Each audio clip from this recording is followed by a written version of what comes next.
भाई क्या बना रहा है तमाम देशभक्त बांधवांनो भगिनी आणि मातांनो,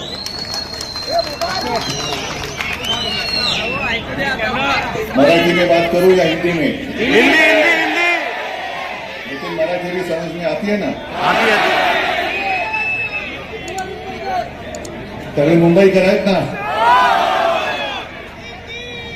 भाई आपण एक मोठी लढाई लढायला चाललेलो आहोत. माईकचा आवाज येतोय संपूर्ण पाठवर? आ रही आवाज? आ रही की नहीं? नहीं आ रही है? आ रही है।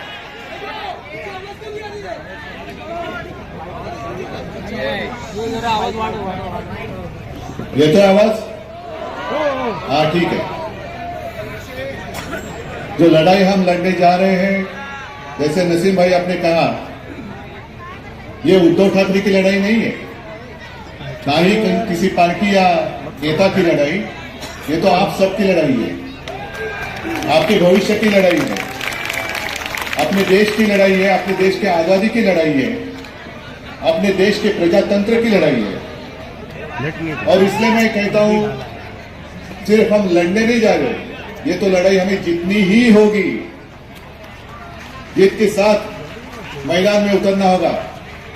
मी मैदानात उतरलेलो आहेच. पूरा महाराष्ट्र घूम रहा हूं और कहीं भी मुझे ऐसे नहीं दिखाई दे रहा है कि लोग निराश होकर बने. लोग तो इंतजार कर रहे हैं, कभी हमें मौका मिल रहा है. और जब मोदी जी ने नारा दिया था, अब की बार 400 पार, तो आपने क्या नारा दिया? अब की बार भाजपा तभी पार. आज तक ऐसा चुनाव कभी हुआ मुझे नहीं लगता. जिस तरीके से प्रधानमंत्री जी मोदी जी बात कर रहे हैं, जिस भाषा में बात कर रहे हैं, वो भाषा मोदी जी मेरे देश के प्रधानमंत्री जी के मुंह में शोभा नहीं देती है. 2 दिन पहले या कल ही शायद अपने मोदी जी गए थे उड़ीसा और वो भाषण घूम रहा है. वहां के जो मुख्यमंत्री है नवीन बाबू, काफी सालों से हैं, काफी लोकप्रिय हैं, बहुत अच्छा काम कर रहे हैं. तो मोदी जी ने उनको चुनौती दी, नवीन बाबू मैं आपको चुनौती देता हूं. और पहली बार मेरे समझ में बात आ गई. मैं मुख्यमंत्री था, लेकिन हर एक जिल्ह्याला सुद्धा राजधानी असते, ये पहली बार मुझे नहीं मालूम था. तो उन्होंने चुनौती दी, नवीन बाबू आप खड़े रहिए और बिना कागज के आपके उड़ीसा में जितने सारे जिला है उनकी कैपिटल बताइए.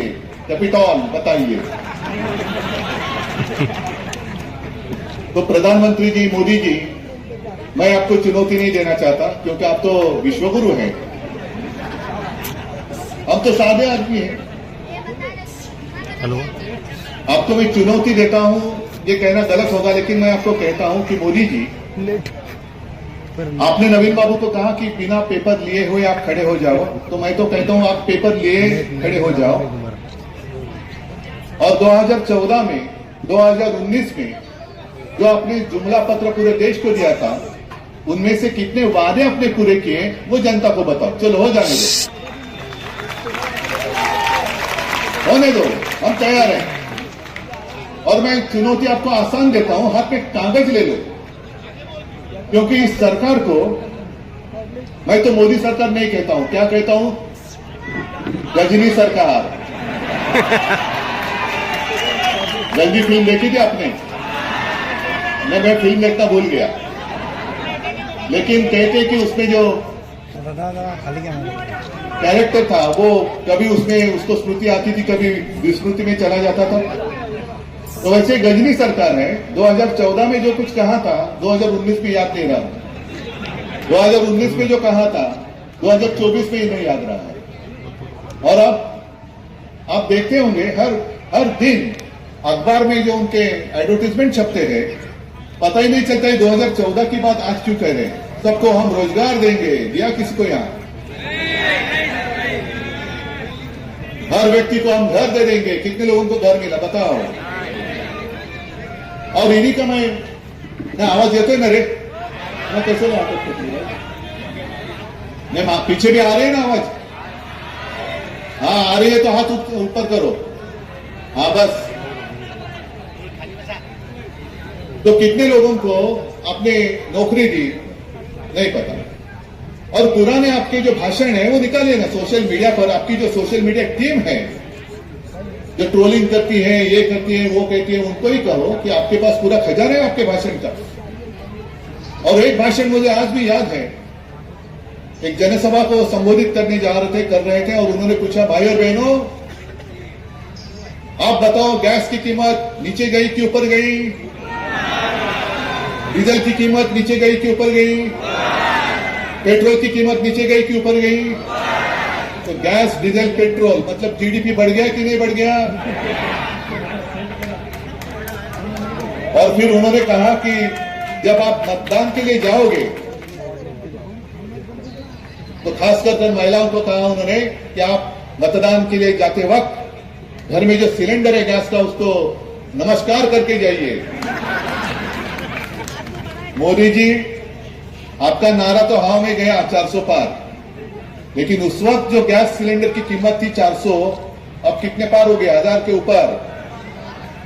अरे बीच में जो लहसुन खाते हैं हम लोग, गार्लिक, वो 400 पार गया था, और मोदी जी ने नारा दिया 400 पार, तो बेचारा शर्मा गया और नीचे आ गया।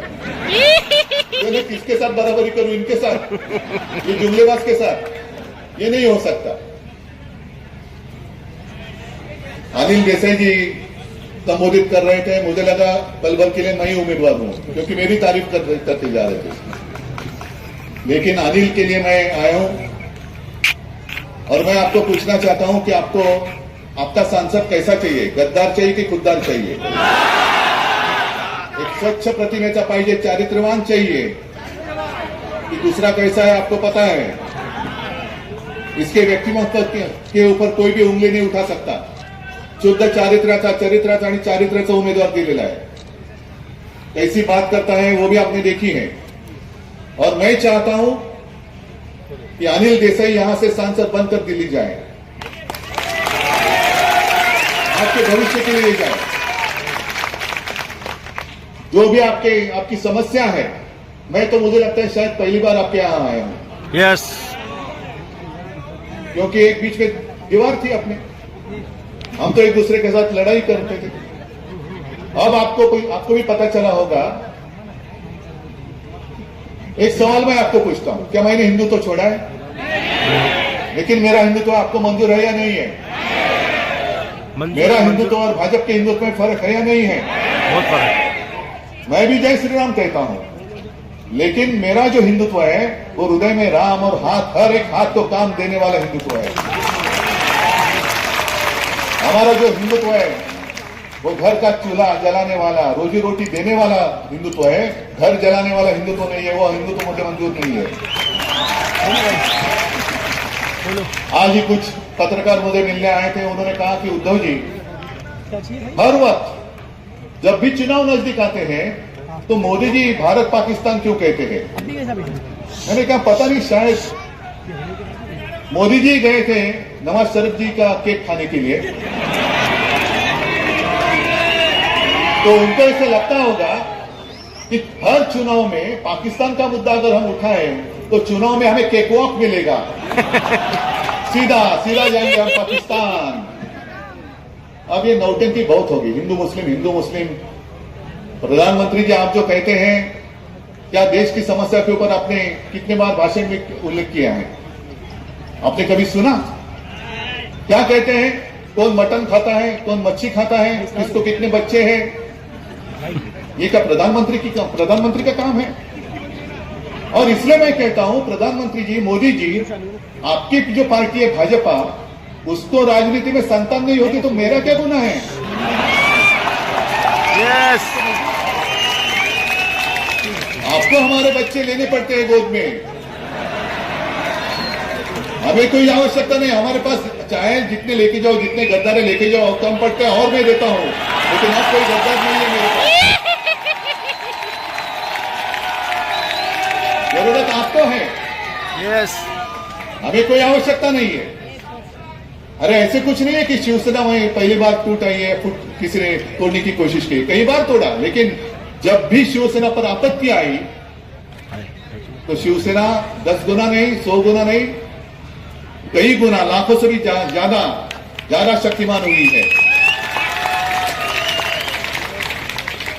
और खास कर आज मैं यहां आया हूं तो मुंबई की समस्या और इसी चुनाव क्षेत्र में धारावी भी आती है। आपकी भी झुग्गी झोपड़ियां बहुत कुछ है, बहुत सारी है। भाजपा के जो एक उम्मीदवार है, प्रत्याशी है बोरीवली से, क्या नाम है उनका? पीयूष गोयल। वो हमारे फिशरमन्स कॉलेज में गए, कोळी वाड्यात गेले, नाकाला रुमाल लावून गेले। या ऐसा सांसद जाएगा और आपकी समस्या वहां कुछ बोलेगा उसके ऊपर? लेकिन एक बात आप जरूर उसके ऊपर ध्यान देना चाहिए, गंभीरता से ध्यान देना चाहिए। जो पीयूष जी ने कहा कि भाजपा मुंबई झुग्गी झोपड़ी मुक्त करना चाहते हैं, बड़ी अच्छी बात है, लेकिन उसके आगे जो उन्होंने कहा कि सब जितनी झुग्गी झोपड़ियां हैं हम भेज देंगे, कहा? सॉल्ट पैन में। आपको मंजूर है क्या? शिवसेना प्रमुख जी ने भी एक योजना बनाई थी जिसके ऊपर काम हुआ भी है, चल भी रहा है। जहां झुग्गी झोपड़ी है वहीं पर उसी का घर होना चाहिए। धारावी के जो लोग हैं उनको लेके जा रहे सॉल्ट पैन मुलुंड में, और वो जो जमीन है वो किसके जेब में डाल रहे? अडानी। धारावी अडानी कड़े पूरा टीडीआर निकाला है उन्होंने, पूरी मुंबई अडानी के मुंह में डाल रहे हैं। मांद्रा रिक्लेमेशन में जो एमएसआरडीसी का ऑफिस है वो भी जमीन अडानी को, एयरपोर्ट अडानी को, धारावी अडानी को, सब अडानी को। और यहां के जितने सारे उद्योग थे वो कहां लेके गए? गुजरात। और मोदी जी आप मतलब क्या एक कहां से आपको ये कोण तुम्हाला विनोद सुचवतो मला माहिती नाही। मोदी जी स्वतःच बोलले अडानी आणि अंबानींबद्दल। तो फिर मैंने कहा कि इतना आपको उसको उनके ऊपर गुस्सा है। अडानी और अंबानी ने राहुल गांधी जी को कितने ट्रक भर भर के माल दिया है। अरे आप तो टेम्पो भर के, तो आपके हाथ में पूरे देश की सत्ता है ना, ईडी, इनकम टैक्स, सीबीआई है। वो क्या ठेले पे बैठे थे उस वक्त जब टेम्पो भरकर माल जा रहा था राहुल गांधी जी के घर पर? तो आपके जो ईडी वाले वगैरह थे वो क्या कर रहे थे? क्या चुना लग रहे थे? हाँ, कि ठेले पे बैठे थे चकना लेके?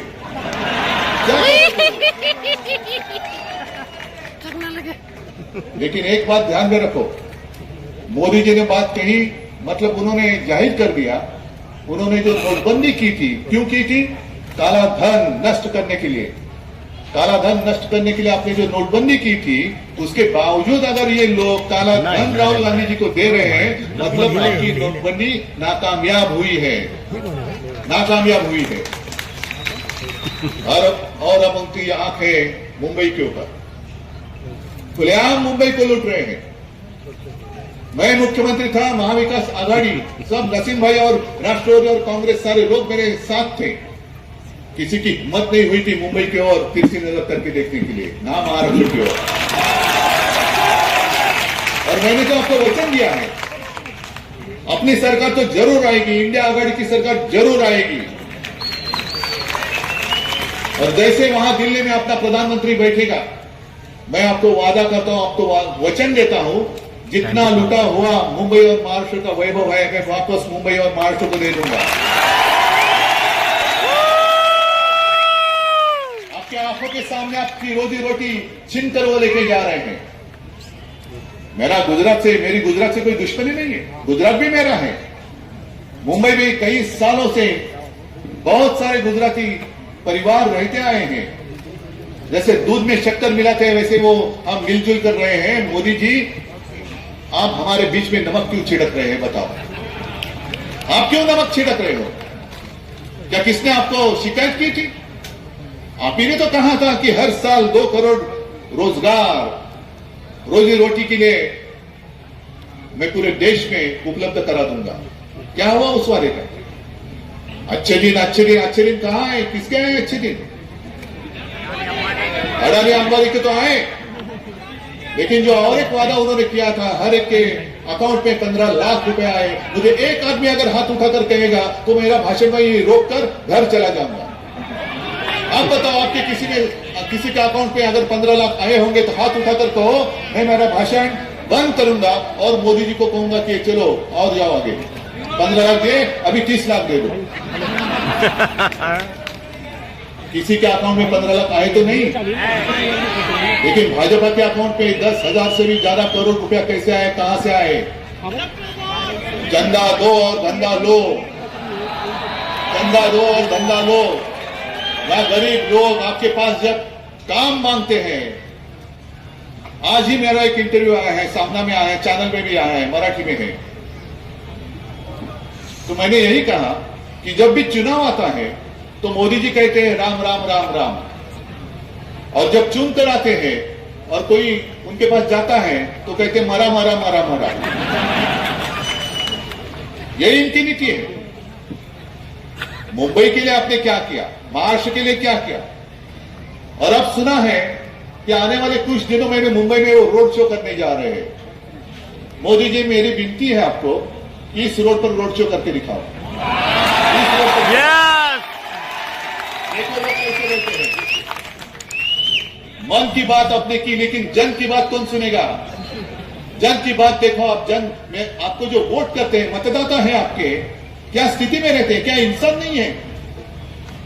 मैं जब मुख्यमंत्री था, आप मुझे बताओ कि कभी मैंने आपके बीच में भेद किया? कौन हिंदू है, कौन मुसलमान है, सब जब मैं उस कुर्सी पे बैठा तो संविधान की शपथ लेके बैठा था, मोदी जी जैसे आप बैठे हैं। मैं किसी के साथ भेद नहीं करूंगा। कोरोना का संकट आया था, पूरे विश्व में एक संकट, आपत्ति थी, और एक बात का मुझे समाधान जरूर है, गर्व की बात नहीं, समाधान है, समाधान अच्छी बात है। कहते हैं कि चाइना में 15 दिन में फील्ड हॉस्पिटल उन्होंने खड़ा करके दिखाया था। मैंने मेरे महाराष्ट्र में, मेरे मुंबई की जनता के लिए 17 दिन में बीकेसी में फील्ड हॉस्पिटल खड़ा करके दिखाया था। धारावी में बहुत बड़ा संकट आया था, सब लोग परेशान थे, दिल्ली से फोन आते थे मुझे, उद्धव जी क्या कुछ तो करो, कुछ तो करो। क्या करूं? नहीं ऐसा करो, वैसा करो। नहीं ठीक, शांत रहो पहले आप आपका काम करो। गो कोरोना गो, ताली बजाओ, दिया जलाओ, घंटी बजाओ, कूदो। इससे नहीं कोरोना गया। लेकिन एक बात मैं जरूर कहना चाहूंगा कि मोदी जी, जब आप पूरे देश को खाली थाली बजाने के लिए कह रहे थे, उसी वक्त मैं मेरे लोगों को 10 रुपए में शिव भोजन दे रहा था, भरी हुई थाली दे रहा था। ये महीने सही बात है, सही बात है। और यहाँ बहुत सारे लोग बाहर से भी होंगे, यूपी से होंगे, बिहार से होंगे, आए हैं यहाँ। यूपी बिहार के लोग हैं, है ना? एक बाजू भी है। तो यूपी में क्या हालत थी? बिहारी यूपी में गंगा माँ, गंगा जिसको हम कहते हैं, गंगा की पूजा करते हैं, उस गंगा में कैसे लाशें बह रही थी। गुजरात में कैसे सारी चिता, जैसे सार्वजनिक चिता पेटल्या होत्या, मैदानामध्ये सार्वजनिक चिता पेटवल्या होत्या। महाराष्ट्र में ऐसा कुछ हुआ? होने दिया मैंने? तो मेरा गुनाह क्या है? मोदी जी, आपकी मर्जी। जब आपने मुझे बुलाया था 2014 और 19 में, मेरा पाप था वो। अभी मुझे ऐसे लगता है, अभी वो महसूस हो रहा है मुझे कि मैंने अरे कुछ तो किया, पाप किया। आप ही ने मुझे कहा था, मुझे आमंत्रित किया था, उद्धव जी आपको आना होगा। क्यों आना होगा? नहीं, वो राष्ट्रपति जी के यहाँ आपके सपोर्ट की सिग्नेचर लगेगी। 14 में गया, ठीक है। 19 में फिर वही बात, अमित शाह जी फोन करते थे, अरे उद्धव जी कल आपको आना है अहमदाबाद। मैंने क्यों? नहीं, मैं तो वो इलेक्शन का फॉर्म पर्चा भरने जा रहा हूं। चलो आता हूं। उद्धव जी आपको अभी वाराणसी आना है। क्यों? नहीं, मोदी जी जा रहे हैं वहां फॉर्म भरने के लिए। गया। फिर जीतने के बाद, अरे उद्धव जी आपको आना है। क्यों? मैं अपने महामहिम राष्ट्रपति जी के यहां मोदी जी के लिए सिग्नेचर चाहिए। तो मोदी जी आपके लिए मैं वाराणसी आया, अमित शाह जी आपके लिए मैं अहमदाबाद आया, मोदी जी आपके लिए मैं 2 बार दिल्ली में आया और सिग्नेचर किया कि प्रधानमंत्री पद के लिए हमारे सबकी ओर से नरेंद्र मोदी जी हमारे उम्मीदवार है। तब आपको पता नहीं था मैं किसकी संतान हूं? अमित शाह जी आप आए थे मेरे घर, मेरे पिताजी के रूम में, जिसको हम मंदिर मानते हैं, वहां आप नाक रगड़ कर गए थे, उस वक्त पता नहीं था वो किसका घर है। जब हम आपके साथ थे तब सब अच्छा था, लेकिन मोदी जी, जो मैंने कहा आपको शोभा नहीं देता, आप मेरे माता और पिता का अपमान करते हो, मुझे नकली संतान बताते हो। अरे हाँ ठीक है, यहां मुस्लिम इलाका है, मैं बाला साहब का बेटा हूं, लेकिन इनको पूछो मैं असली हूं या नकली हूं। हम तो लड़ने वाले लोग थे ना आपस में। मेरा विरोध अब कोई मुस्लिम समाज नहीं कर रहा है, जिनको मैंने समर्थन दिया था वो मोदी जी कर रहे हैं, वो मुझे दुख है। आप हमारे बीच में भेद कर रहे हैं, महाराष्ट्र का अपमान कर रहे हैं, मेरे माता पिता का अपमान कर रहे हैं, और कुछ भी बकते चले जा रहे हैं, जुमले पे जुमला। संविधान बदली करने के लिए आपको बहुमत चाहिए क्या? और संविधान क्यों बदलना चाहते हैं? उसके पीछे भी महाराष्ट्र के प्रति उनके मन में जो द्वेष है, एक जहर है, वो दिखाई दे रहा है। क्योंकि संविधान किसने लिखा? महाराष्ट्र के सुपुत्र, महामानव, जिसको हम कहते हैं हमारा दैवत, जैसे छत्रपति शिवाजी महाराज एक दैवत है, वैसे डॉक्टर बाबा साहेब आंबेडकर दूसरा दैवत है, जो महाराष्ट्र ने पूरे देश को दिया हुआ है। लेकिन एक गरीब परिवार में, दलित परिवार में जिसने जन्म लिया, वो उनको हजम नहीं हो रहा है। अरे दलित परिवार में पैदा हुआ एक बेटा, एक इंसान मुझसे ज्यादा बुद्धिमान कैसे हो सकता है? यही उनका पेट दर्द है, पेट पे दर्द इसीलिए है कि ये दलित परिवार का बेटा, और वही मानसिकता जिसको मैं गोमूत्रधारी कहता हूं, बुरसट लेली गोमूत्रधारी मानसिकता, जिसके खिलाफ मेरे दादा प्रबोधनकार ठाकरे और डॉक्टर बाबा साहेब आंबेडकर जी ने एक संघर्ष किया था, वही मानसिकता आज दोबारा उस संविधान को बदलना चाहती है। क्यों? क्योंकि एक दलित के बेटे ने देश का संविधान लिखा, ऐसे कैसे हम मान सकते हैं? अरे उसी संविधान ने तो देश चलते आ रहा है, और उसी संविधान पर आगे भी कई साल भाजपा रहे ना रहे, भाजपा तो इस चुनाव में कहां जाएगा पता नहीं, लेकिन संविधान हमारे देश का आगे कई हजारों लाखों साल तक चलेगा, यही संविधान चलेगा। ये कोई ऐसी किताब नहीं है कि जैसे पढ़ने के बाद फेंक दिया, रद्दी मरे फेंकून दिला, असं काही ते पुस्तक नहीं है।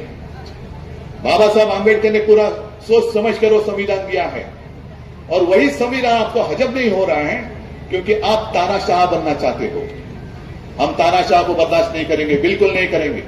ये सारे जो लोग हैं इस देश के नागरिक है, इसलिए मैंने शुरुआत में कहा देशभक्त भाई और बहनों,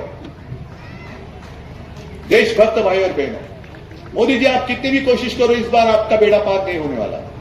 कितनी बार कितनी भी कोशिश करो, 10 साल पूरे देश ने और खास कर महाराष्ट्र ने आपको 40 से भी ज्यादा सांसद दिए, 40 से ज्यादा सांसद एक राज्य से मिले। अपने आशीर्वाद मांगा, महाराष्ट्र ने दिया, और महाराष्ट्र ने क्या मांगा और आपने क्या दिया? जब मैं मराठवाड़ा में घूम रहा था, विदर्भ में घूम रहा था, वहां के काश्तकार जो है, किसान जो है, आक्रोश कर रहे हैं कि देखो उद्धव जी, अभी तो अब आज की स्थिति में मराठवाड़ा में पीने के पानी की समस्या है। आज कौन बोल रहे हैं? कोई जा रहे हैं वहां? मोदी जी जा रहे हैं, हमारे गद्दार जो है बैठे वहां पर, वो जाकर बैठ रहे हैं। इनको तो अपनी पड़ी है, बस तुम्ही जगा किंवा मरा पण मला पंतप्रधान करा, ये इनकी नीति है। और ऐसे सब महाराष्ट्र को लूटने वाले, मुंबई को लूटने वाले मोदी जी और उनके साथी फिर से एक बार आपके पास वोट मांगने आए हैं। अरे मुंबई का सपना मैंने देखा है, जैसे वो कोस्टल रोड दिया, हाँ वो हमारा शिवसेना का सपना था, जिसको पूरा करने के बाद आपने उसका क्रेडिट लेने की कोशिश की, लेकिन पूरी दुनिया जानती है वो किसने किया है। बेटा और जैसे हमने कोस्टल रोड बनाया, उसी तरीके से नसीम भाई त्यावेळेला मी म्हणजे 14 साली केंद्र सरकार को मैंने एक प्रस्ताव दिया था। बहुत सारे लोगों को पता नहीं कि मुंबई को 2 किनारे, एक पूर्व आहे आणि पश्चिम आहे। पूर्व किनारा जो आहे तिकडे सगळं डॉकयार्ड आहे, नेव्ही आहे, बोरी बंदर वगैरह वगैरह सगळं आहे, जंकयार्ड है।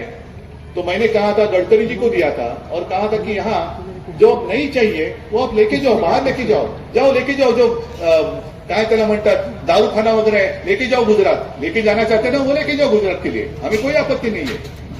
लेकिन मुंबई के लिए एक अच्छी जगह हम बनाने चाहते थे, एक सुंदर चांगला समुद्र किनारा।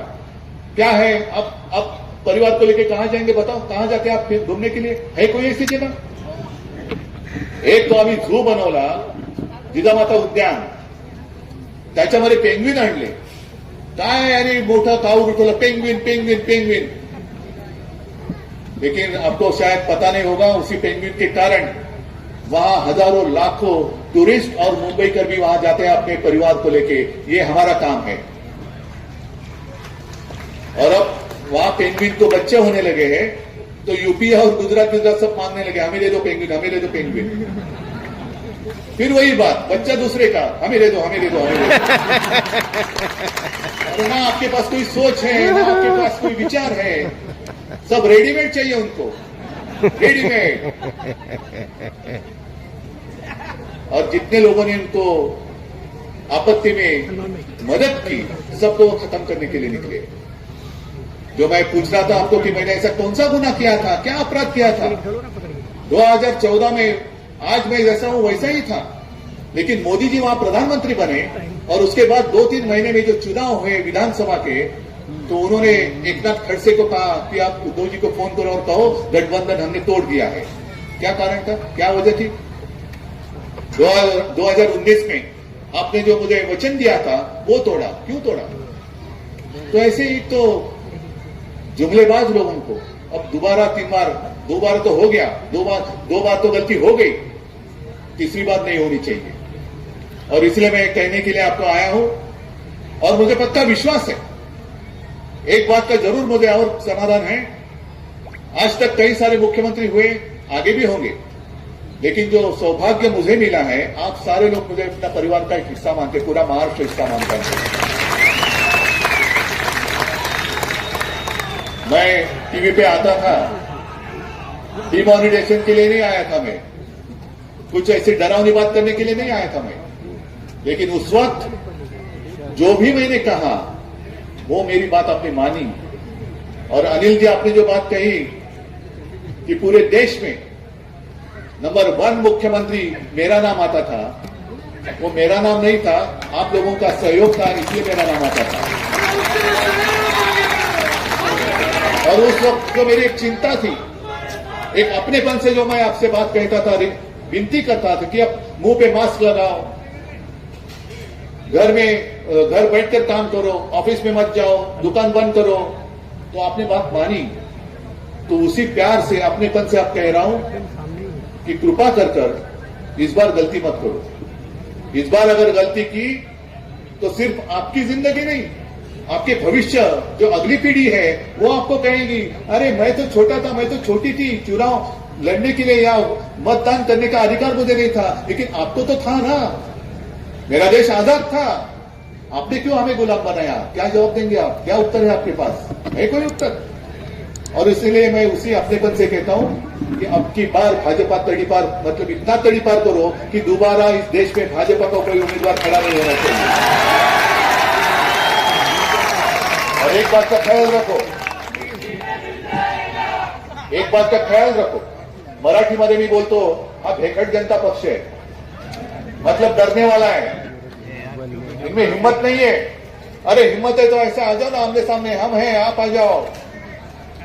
लेकिन ये सब चुरा कर रहे हैं। जो एक गाना था ना, चुरा के दिल मेरा, वैसे इनका है चुरा के धनुष्यबाण मेरा। हाँ, तो ये चोरों को वोट नहीं देना।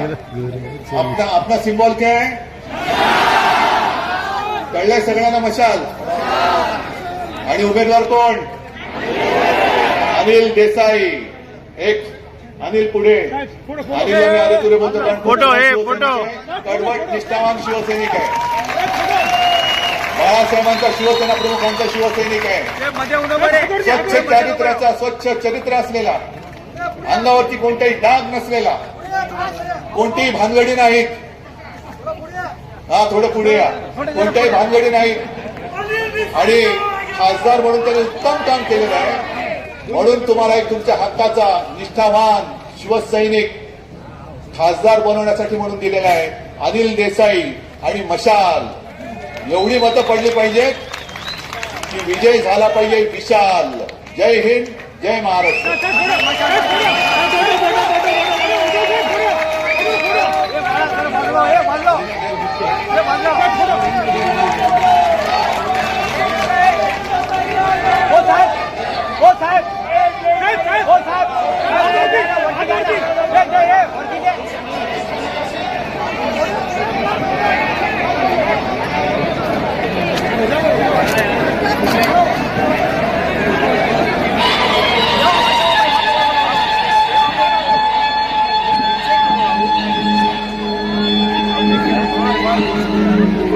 संविधानाचे निर्माते परमपूज्य डॉक्टर आंबेडकर। युवा वोटर देश की शान, जागो उठो करो मतदान। मतदान हमारा अधिकार, इससे बनती है हमारी सरकार। आपका एक वोट देश के भाग्य को बदलने की ताकत रखता है। वोट करने ज़रूर निकलिए। अपनी फैमिली, अपने मोहल्ले और अपने आसपास के लोगों से भी वोट करने की अपील कीजिए। जय हिंद, जय भारत।